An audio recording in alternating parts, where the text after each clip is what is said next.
नमस्कार, सादर जय जिनेंद्र। क्षमा ब्रेकिंग जैन न्यूज प्रतिदिन प्रातः, दोपहर एवं रात्रि में देश भर से संपूर्ण जैन समाज से संबंधित सही और सकारात्मक समाचारों के लिए देखना और सुनना न भूलें। साथ में आपसे विनम्र निवेदन है कि यदि आपने इस चैनल को सब्सक्राइब नहीं किया है तो कृपया अवश्य कीजिए और शेयर और लाइक करके धर्म प्रभावना में सहयोगी एवं सहभागी बनिए। श्री शिवाय नमस्तुभ्यं।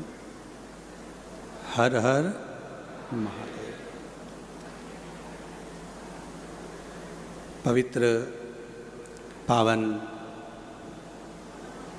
सोनकच्छ की ये पवित्र भूमि, जहाँ निवास करने वाले सभी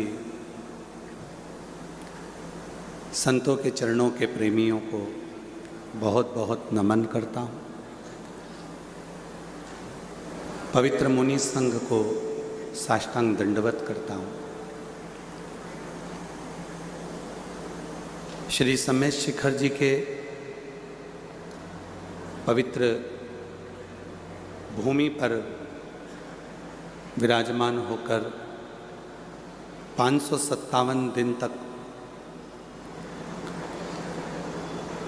उपवास करने पर जो एक दिव्य शक्ति को लेकर हमारे बीच में विराजमान है, जिनका आशीर्वाद अभी अब आपको और हमको मिला, पूज्य अंतर्मना 108 आचार्य प्रसन्न सागर जी महाराज जी का पवित्र सानिध्य। एक बार जोरदार ताली बजाकर पूज्य मुनिवर के चरणों को वंदना। इस पवित्र पावन उपवास को, हर मास एक उपवास को लेकर जो एक ऊर्जा संपूर्ण विश्व में पहुंच रही है,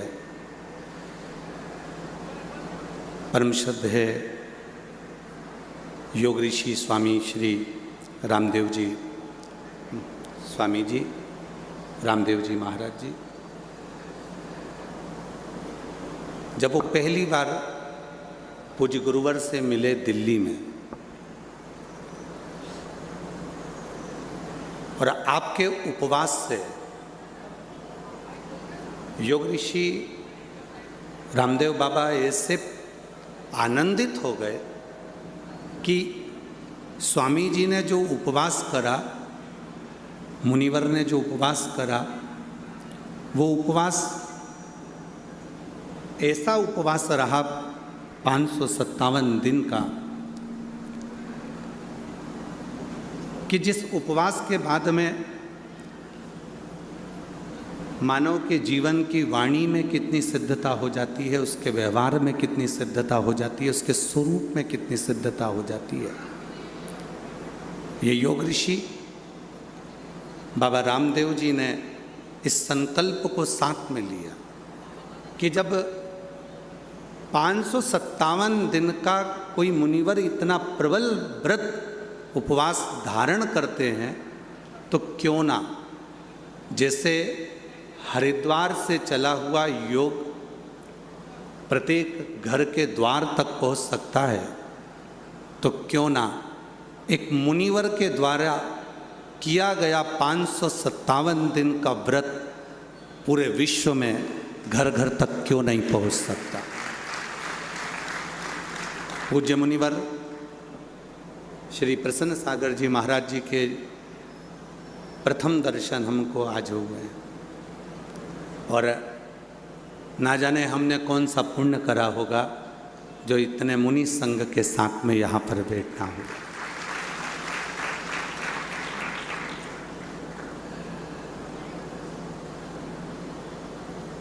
मैं निवेदन करना चाहूँगा,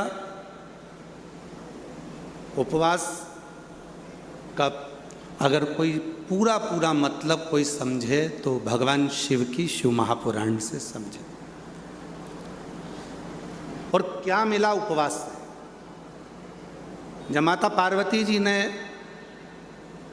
देवऋषि नारद जी के मुख से सुन लिया था कि तुम्हारा पति ऐसा होगा जो अनंग होगा, जिसके स्वरूप में कुछ भी नहीं होगा, भस्म रमाएगा, जटाजूट बढ़ाएगा, मृगछाला पहनेगा, मकान का ठिकाना नहीं होगा, बंगला गाड़ी कुछ नहीं होगा। और तुम्हारी पुत्री हिमालय राज्य इतनी वीआईपी है कि इतना बड़ा बंगला हिमालय राज्य की भूमि में कहाँ सोना चांदी अंबर पीतांबर सब कुछ है, सब कुछ। तो कैसे इसको ऐसा वर प्राप्त हो? हिमालय राज की आंखों में आंसू भर गया और माता मैनावती भी रोने लगी।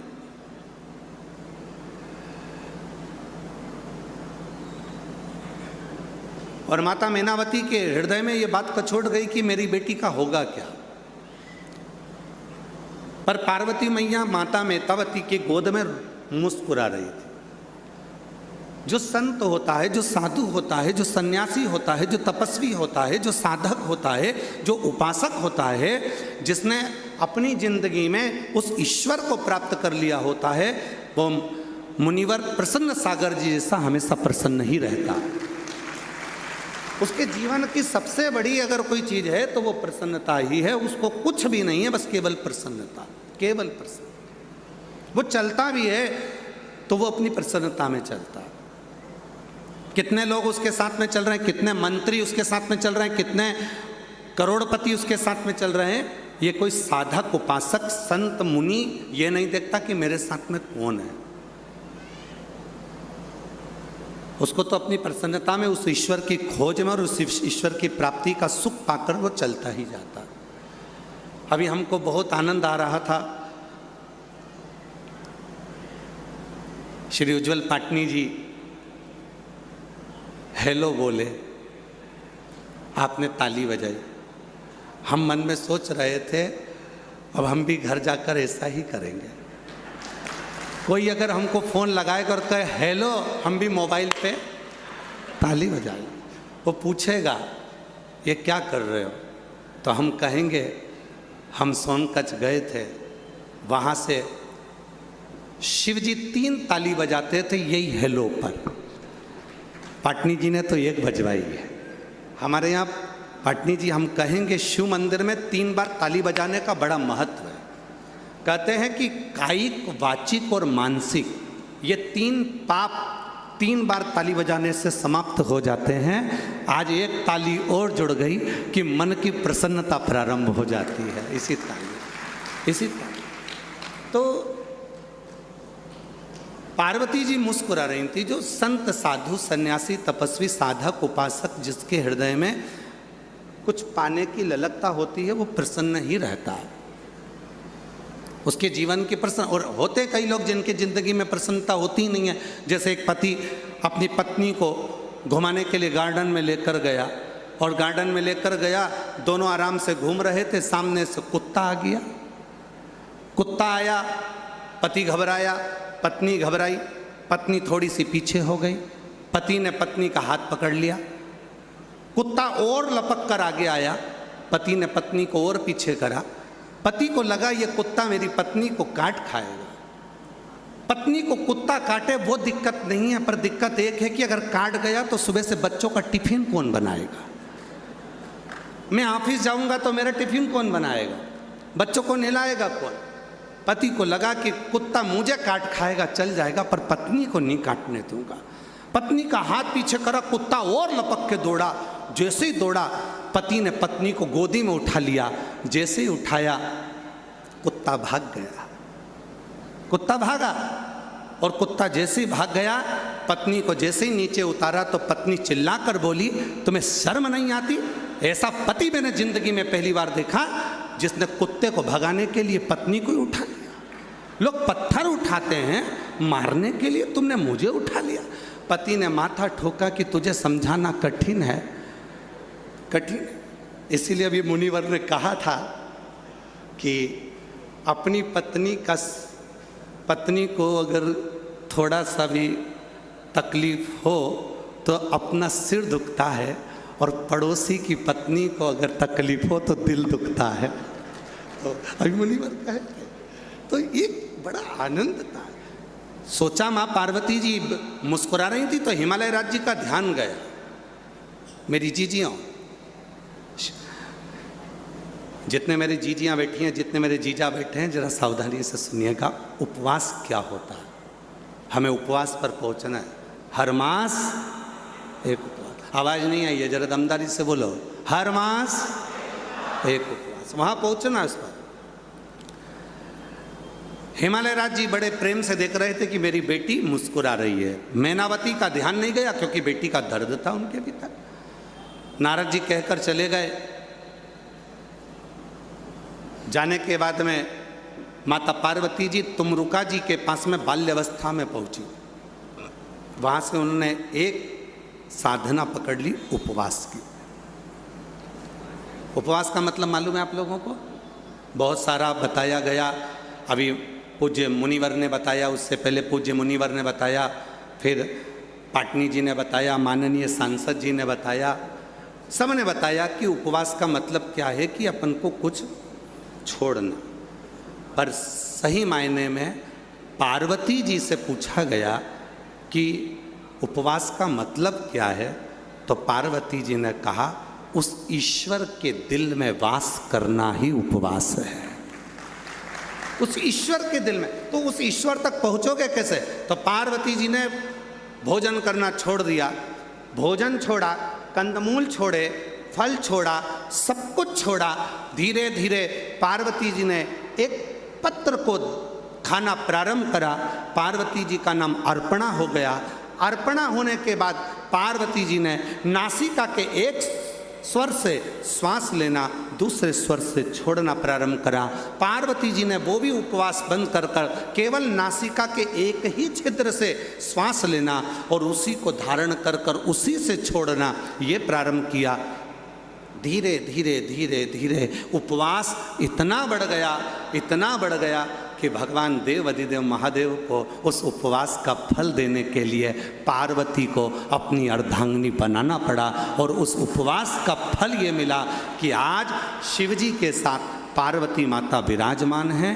अर्थात मुनिवर का ये एक संकल्प कि हर मास एक उपवास। तो योग ऋषि रामदेव बाबा का ये संकल्प, हर मास एक उपवास। मतलब ये उपवास केवल हमें यहीं तक नहीं रहेगा कि हमारा पेट साफ हुआ या हमारा स्वस्थ शरीर हुआ, पर उस उपवास का एक लाभ जरूर मिलता है कि तुम कैसे भी, अब आपको हो सकता है कि हमारे को थोड़ा लंबा बोलना पड़ रहा है, परंतु एक उपवास और है। आप लोग शिव महापुराण की कथा सुनते हो? कौन कौन सुनता है? जरा हाथ उठाओ जरा। सब सुनते? तो कथा में आता है शिवरात्रि का उपवास। वो भील एक मृगा को मारने के लिए गया था अपने बच्चों के भरण पोषण के लिए। चढ़ गया एक बेलपत्री के वृक्ष के ऊपर। दिन भर का भूखा था, पानी भी नहीं पी पाया क्योंकि बच्चों की भूख उसको दिख रही थी कि मेरे बच्चे भूखे हैं, उनको भोजन क्या दूंगा मैं। और वृक्ष पर चढ़ा हुआ था, कुछ समझ में नहीं आ रहा था क्या करूं। भोजन भी नहीं करा, फल भी नहीं खाए, कोई कंदमूल भी नहीं लिया, पानी भी नहीं पिया। पानी की छाजल कमर पर बंधी थी, पेड़ पर चढ़ गया। पूरी रात इंतजार करने लगा कि कुछ मृगा करूंगा, कोई मिल जाएगा। पूरी रात पेड़ पर चढ़ा रहा। पूरा दिन का व्रत, पूरी रात्रि का व्रत हो गया। और सुबह सुबह जो छाजल में जल भरा था, वो जल पेड़ पे से नीचे गिर रहा था। नीचे शंकर का एक शिवलिंग था जिस पर रात भर दिन भर व्रत करा हुआ वो भील, उसके पास का जल शिव पर गिर रहा था। और सुबह ब्रह्म मुहूर्त में भगवान शंकर उसके सामने प्रकट हो गए और जो अमृत वर्षा करी, जो अमृत वर्षा करी, जो अमृत वर्षा करी, चारों तरफ वर्षा ही वर्षा होने लगी।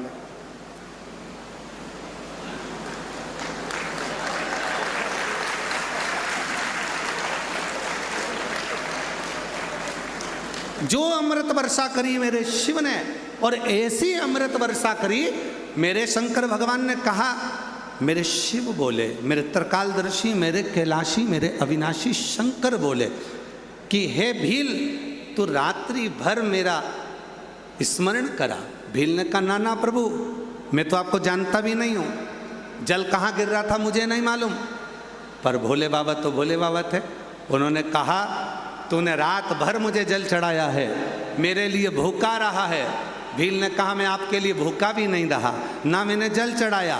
पर शिवजी ने कहा भले मेरे लिए नहीं करा, पर तू भूखा रहकर तूने उपवास तो करा, भले कैसे भी भूखा रहा, पर उस उपवास का फल मैं तुझे दूंगा जरूर। और शिवजी ने उसको वर प्रदान करा और आखिरी में उस भील का पालन पोषण स्वयं शिव ने करा।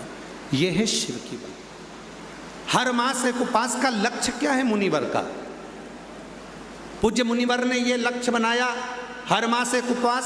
इसका लक्ष्य क्या है? इसका लक्ष्य है जब हम किसी भी रूप में उस ईश्वर से जुड़ेंगे, किसी भी रूप में उस ईश्वर से हम जुड़ने का प्रयास करेंगे, और हम यदि एक महीने में अगर एक दिन भी हम उपवास रखते हैं और उस उपवास को जब हम रखना प्रारंभ करते हैं, तो निश्चित है अपने संस्कारों से जुड़ना, निश्चित है अपनी सेवा से जुड़ना, और निश्चित है अपने जीवन के सुख से जुड़ना। इसलिए हर मास, जम के बोलो जरा, हर मास हमारे जीवन में हम उपवास की गणना को हम पहुँचे वहाँ तक। माननीय सांसद महोदय जी ने भी बड़ी सुंदर सुंदर बातें कही हैं। माननीय विधायक महोदय जी भी हमारे बीच में, श्री राजेश सोनकर जी भी बैठे हैं, और संपूर्ण श्री प्रदीप पांडे जी यहाँ पर विराजमान है, सुधीर गुप्ता सांसद जी भी हमारे बीच में हैं, और श्री उज्जवल पाटनी जी यहाँ पर विराजमान है, पूरा मुनि संघ यहाँ पर विराजमान है। जरा विचार करेंगे, मुनिवर तो उपवास करते ही हैं। कभी आपने विचार करा कि कोई संत, कोई साधु, कोई गुरु, कोई तपस्वी, कोई साधक उपवास करता है तो किसके लिए करता है? वो अपने परिवार, अपने कुटुंब, अपने बच्चों और अपने रिश्तेदारों के लिए नहीं, वो उपवास करता है संपूर्ण सृष्टि के कल्याण के लिए, संपूर्ण जगत के कल्याण के लिए। और आज मुनिवर 557 दिन का यदि व्रत कर कर हमारे बीच में आए हैं, तो ये कोई छोटी मोटी बात नहीं है, ये बहुत बड़ी बात है कि जो जो ये चलते फिरते तीर्थ हैं ये मुनिवर। वो हम एक बहुत पहले बाल्यावस्था में सुने थे, अगर त्याग करना किसी से सीखना है तो जैन मुनि से सीख लो। त्याग करना अगर कुछ सीखना है तो जैन मुनि सीख लो। चलते फिरते तीर्थ का दर्शन यदि कहीं मिल सकता है कि हाँ, व्रत करा किसके लिए करा, तप करा किसके लिए करा, साधना करी किसके लिए करा, उपवास करा किसके लिए करा, तो कहा संपूर्ण सृष्टि के लिए। जब ये चलते हैं संत साधु गुरुजन, हमारे यहाँ तो यहाँ तक कहा है शिव महापुराण में, चंचुला देवी के मन में एक प्रसंग आ गया था, एक प्रश्न खड़ा हो गया था। पार्वती जी से पूछा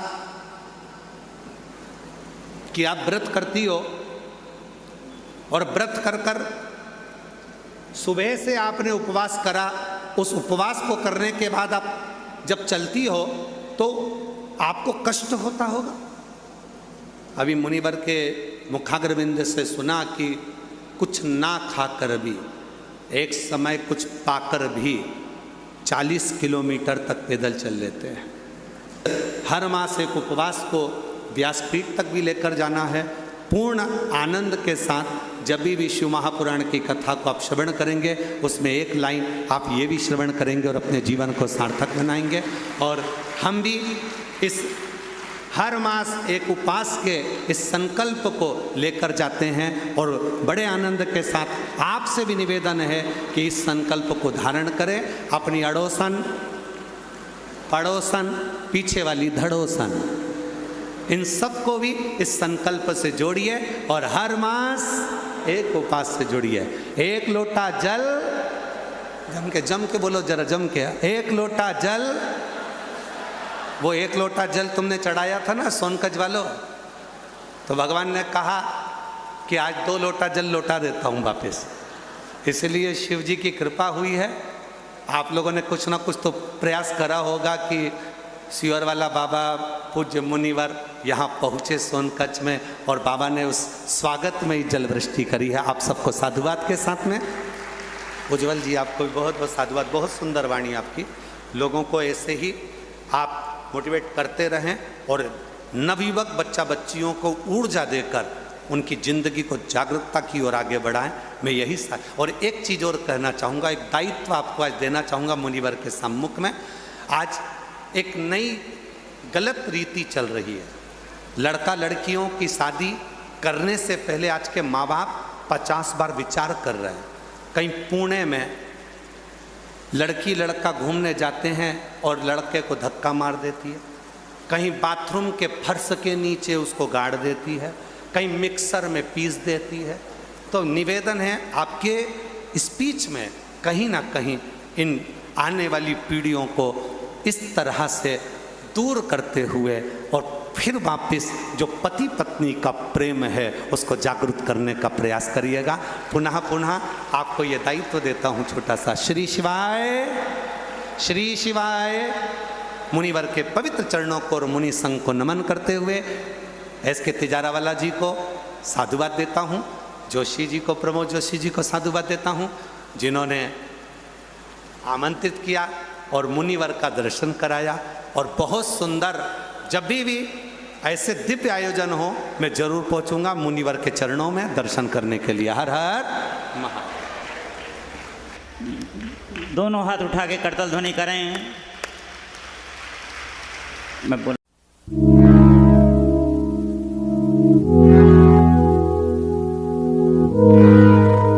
क्षमा breaking Jain news YouTube channel पर विज्ञापन देकर धर्म प्रभावना में बने सहभागी।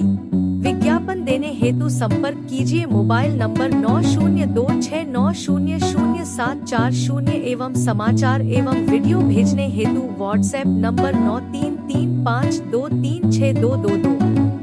क्षमा breaking Jain news YouTube channel देखने के लिए आपको बहुत बहुत धन्यवाद। सादर प्रणाम, सादर जय जिनेंद्र।